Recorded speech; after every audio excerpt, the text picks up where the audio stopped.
ओम नमः शिवाय। भगवान शंभु आपकी सदा ही जय हो।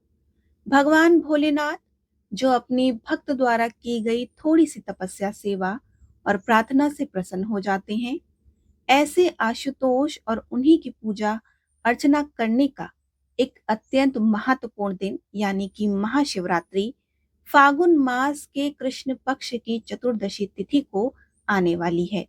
इस अत्यंत पवित्र दिन का महत्व और भी बढ़ जाता है क्योंकि इसी दिन भगवान शिव के प्रतीक स्वरूप शिवलिंग की उत्पत्ति हुई।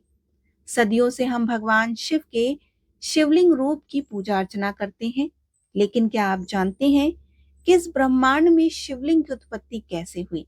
आइए महाशिवरात्रि के इस सुंदर अवसर पर हम आपको पुराणों में वर्णित शिवलिंग की उत्पत्ति की कथा सुनाते हैं। एक बार नैमिषारण्य में एकत्रित हुए ऋषियों ने रोमहर्षण सूत से शिवलिंग की उत्पत्ति की कथा सुनाने का आग्रह किया। उनकी जिज्ञासा को शांत करते हुए शील सूत गोस्वामी ने बताया कि जब सृष्टि का निर्माण हुआ तो अपनी प्रभुता को स्थापित करने के लिए किसी कारणवश भगवान ब्रह्मा जी और भगवान विष्णु में बहस छिड़ गई। हम आपको बता दें कि भगवान विष्णु और ब्रह्मा जी दोनों ही इस सृष्टि के सर्जन और पालन करता हैं और इन सब का कार्य दोनों संभालते हैं। इनके कार्यों को हम कभी नहीं समझ सकते, इसलिए हमें सिर्फ इतना समझना चाहिए कि यह सिर्फ और सिर्फ उनकी एक लीला थी, जो कि वास्तव में सृष्टि के कल्याण के लिए ही आयोजित की गई थी। जब ब्रह्मा जी और भगवान विष्णु में आपस में यह बहस अधिक बढ़ गई, तो उनके बीच में वाक युद्ध शुरू हो गया। अब उसे रोकने के लिए उसी समय उन दोनों के मध्य एक बड़ा सा स्तंभ आ जाने कहां से प्रकट हो गया। यह स्तंभ पूरी सृष्टि में फैला हुआ था, ना तो इसका कोई आरंभ दिखाई पड़ता था और ना ही कोई अंत। स्तंभ को देखकर ब्रह्मा जी के मन में एक युक्ति सूझी।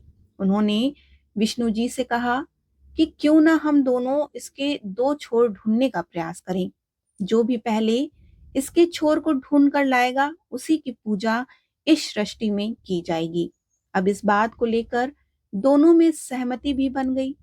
ब्रह्मा जी ने निर्णय किया कि वे स्तंभ के ऊपर की ओर जाकर इसका आरंभ खोजने का प्रयास करेंगे, तो वहीं विष्णु जी ने निर्णय लिया कि वे नीचे की ओर जाकर स्तंभ का अंत खोजने का प्रयास करेंगे।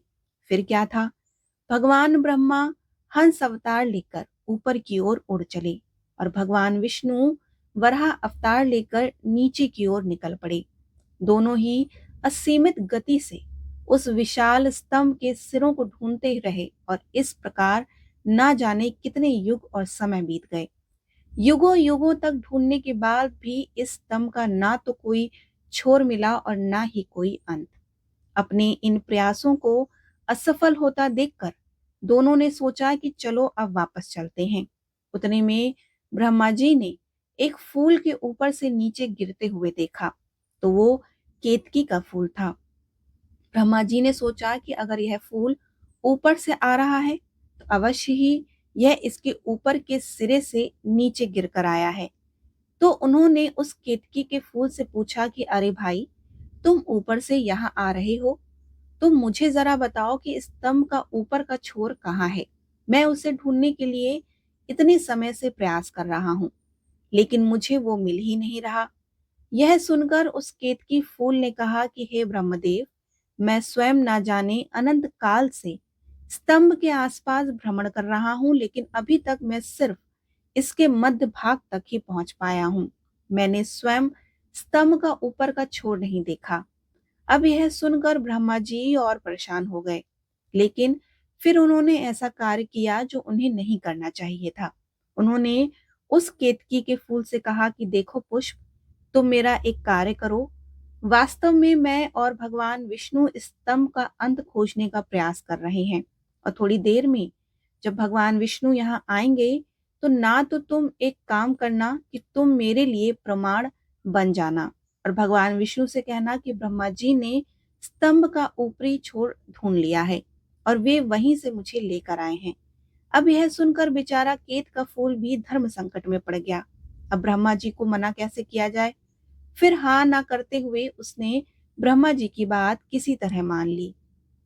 थोड़े समय में भगवान विष्णु वापस आ गए। सबसे पहले ब्रह्मा जी ने उनसे पूछा कि क्या उन्हें स्तंभ का नीचे का अंत मिला।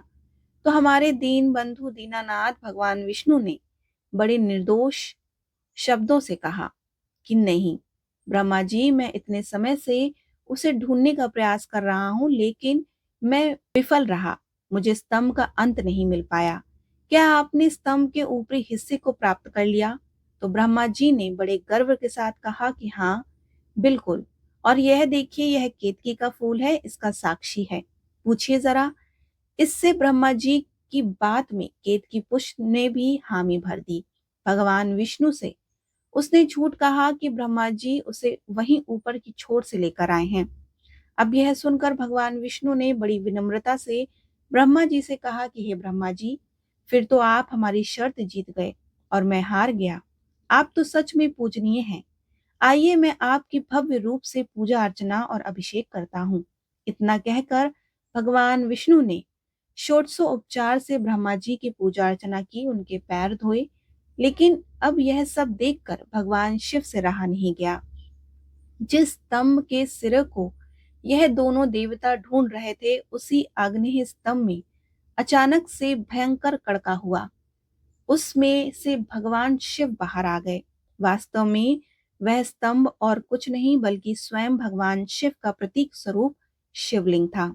जब शिव जी ने देखा कि इस ब्रह्मा जी ने और केत के पुष्प ने असत्य का सहारा लेकर यह झूठी प्रतिष्ठा प्राप्त करने का प्रयास किया है, तो सबसे पहले उन्होंने केतकी पुष्प को फटकार लगाई और उसे कहा कि केतकी, तुम मेरे सिर पर रहते हो और फिर भी तुमने झूठ का सहारा लिया।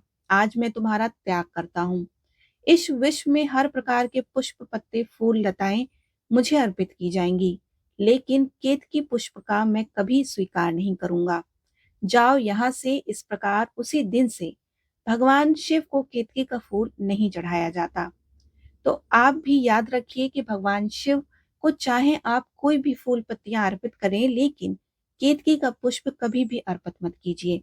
उसके बाद भगवान शिव ब्रह्मा जी के ऊपर इतने क्रोधित हो गए कि उन्होंने ब्रह्मा जी के जो 5 सिर थे, उसमें से एक सिर उन्होंने झूठ बोला था, उसी को काट दिया। तभी से हमारे ब्रह्मांड में जो ब्रह्मा जी हैं, उनके 5 नहीं बल्कि 4 सिर हो गए। इसके बाद उन्होंने ब्रह्मा जी से कहा कि ब्रह्मा जी, आप तो इस सृष्टि के सर्जक पिता हैं। आपने असत्य वचन का ऐसा दुष्कृतक काम किया और प्रतिष्ठा आपको इस संसार में कभी कहीं भी प्राप्त नहीं होगी। सिर्फ पुष्कर क्षेत्र में और कुछ यज्ञों के सिवा आपकी पूजा अर्चना कभी भी कहीं पर नहीं की जाएगी। तो यही कारण है ब्रह्मा जी के मंदिर आपको ज्यादा कहीं देखने को नहीं मिलेंगे। अब बारी थी भगवान विष्णु की। क्योंकि उन्होंने सत्य का मार्ग चुना, इसलिए भगवान महादेव ने उनसे कहा कि जिस स्थान पर भी उनकी पूजा होगी, वहां प्रधान देवता के रूप में भगवान विष्णु विराजमान होंगे। यह सुनकर भगवान विष्णु ने भी कहा कि जहां उनकी पूजा की जाएगी, वहां स्वयं महादेव प्रधान देवता के रूप में वास करेंगे। काशी चाहे महादेव की नगरी क्यों ही ना हो, लेकिन वहां पर प्रधान देवता के रूप में बिंदु माधव विराजमान है। उनकी पूजा अर्चना की जाती है। वहीं शिव कांची में भगवान वरदराज की भी उपस्थिति है। मथुरा जो भी भगवान कृष्ण की नगरी है, वहां के प्रधान देवता भूतेश्वर महादेव और इसी प्रकार वृंदावन धाम के प्रधान देवता गोपेश्वर महादेव हैं।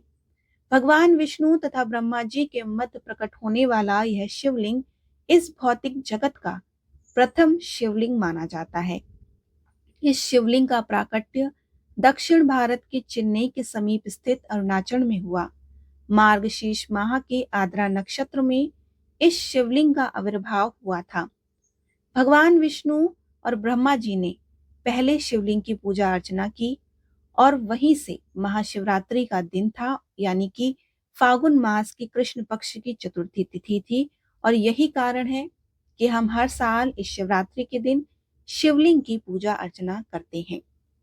कई लोग शिवलिंग की व्याख्या करते हुए अनर्थ की बातें करते हैं, लेकिन वास्तव में इस लिंग शब्द का शरीर के किसी भी अंग के साथ कोई भी संबंध नहीं है। लिंग का शाब्दिक अर्थ होता है प्रतीक अथवा चिन्ह। जिस प्रकार शालिग्राम शिला को भगवान विष्णु का चिन्ह माना जाता है, उसी प्रकार शिवलिंग को भगवान शिव का प्रतीक माना जाता है। शैव परंपरा के अनुसार शिवलिंग मिट्टी, रेत, गाय के गोबर, लकड़ी, पीतल या फिर काले ग्रेनाइट पत्थर से बनाया जा सकता है, लेकिन स्फटिक का शिवलिंग सबसे शुद्ध माना जाता है। आपने पश्चिम हिमालय में स्थित अमरनाथ गुफा के बारे में तो सुना होगा। यहाँ पर शीत ऋतु में पानी टपकने से बर्फीले शिवलिंग का प्राकृतिक निर्माण होता है और हर वर्ष लाखों श्रद्धालु इस शिवलिंग के दर्शन करने के लिए आते हैं। महाशिवरात्रि के उपलक्ष्य में शिवलिंग की ये कथा आपको कैसी लगी, हमें जरूर बताइए। अगर आपको हमारी वीडियो अच्छी लगती हो, कथा कहानियां और उपाय जो हम आपको बताते हैं वो पसंद आते हो, तो हमारे चैनल को सब्सक्राइब जरूर करें।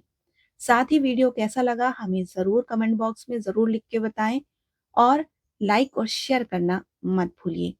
राधे राधे।